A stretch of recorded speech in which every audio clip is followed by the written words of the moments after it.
ओम नमः शिवाय। हम में से ऐसा कोई नहीं जो भोलेनाथ से जुड़ी बातें ना जानता हो, लेकिन आज हम कुछ ऐसे बिंदुओं पर रोशनी डालेंगे जिन पर आज तक आपका ध्यान गया ही नहीं होगा और जिन्हें जानकर आप हैरान हो जाएंगे। लेकिन जहां महादेव हों वहां आश्चर्यचकित होना कोई बड़ी बात नहीं। तो चलिए शुरू करते हैं। भगवान भोलेनाथ को इस ब्रह्मांड का सर्वप्रथम देव माना गया है।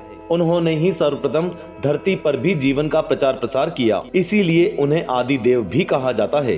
भोलेनाथ को इस ब्रह्मांड में सबसे बड़ा समानता और संपन्नता का प्रतीक भी माना जाता है। आइए भगवान भोलेनाथ की समानता के कुछ उदाहरण को प्रस्तुत करते हैं। सर्वप्रथम महादेव की जटाओं में गंगा का वास है, यानी जल, और भगवान शंकर के मस्तक पर नजर डालें तो आपको दिखाई देगा उनका त्रिनेत्र, जिसके खुलते ही निकलती है ज्वाला, यानी कि आग। जल और ज्वाला साथ साथ, जो कि असंभव है, या तो जल होगा या ज्वाला, परंतु भगवान भोलेनाथ आग और पानी को साथ साथ धारण किए हुए हैं। अगर उनके व्यक्तित्व को और थोड़ा ध्यान से देखा जाए तो उनके माथे पर चंद्रमा विराजमान है और ग्रंथों के अनुसार चंद्रमा में अमृत का वास होता है। और थोड़ा सा नीचे उतरें तो महादेव के कंठ में है कालकूट, यानी कि जहर, विष और अमृत दोनों एक साथ कभी नहीं हो सकते हैं।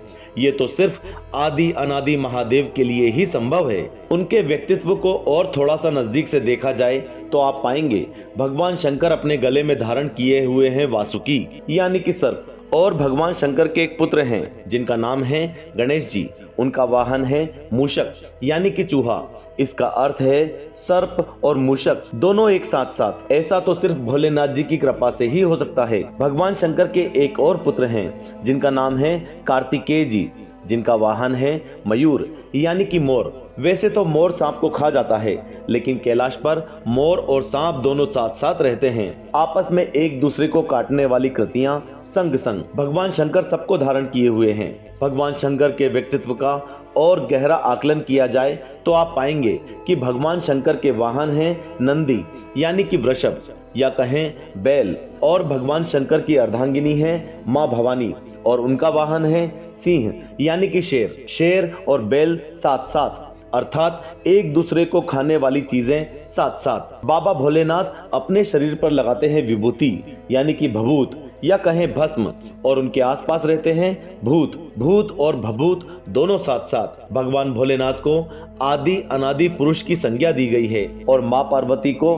प्रकृति, यानी कि स्त्री की संज्ञा दी गई है। अर्थात पुरुष और स्त्री का इतना आदर्श समानता का प्रतीक तो केवल महादेव ही स्थापित कर सकते हैं। महादेव की गोद में उनकी पुत्री, यानी कि अशोक सुंदरी, और माता की गोद में उनका पुत्र गणेश जी, अर्थात बेटे बेटी में समानता का संदेश। अब बात करते हैं ज्योतिर्लिंग की। ज्योतिर्लिंग यानी व्यापक बृहत्म लिंग, जिसका अर्थ है व्यापक प्रकाश, जो शिवलिंग के 12 खंड हैं, यानी 12 ज्योतिर्लिंग। शिव पुराण के अनुसार ब्रह्म, माया, जीव, मन, बुद्धि, चित्त, अहंकार, आकाश, वायु, अग्नि, जल और पृथ्वी को ज्योतिर्लिंग या ज्योतिपिंड कहा गया है। वायु पुराण के अनुसार प्रलय काल में समस्त सृष्टि जिनमें लीन हो जाती है और पुनः सृष्टि काल में जिसमें प्रकट होती है उसे ज्योतिर्लिंग कहते हैं। इस प्रकार विश्व की संपूर्ण ऊर्जा ही ज्योतिर्लिंग का प्रतीक है। वास्तव में ये संपूर्ण सृष्टि बिंदु नाद स्वरूप है।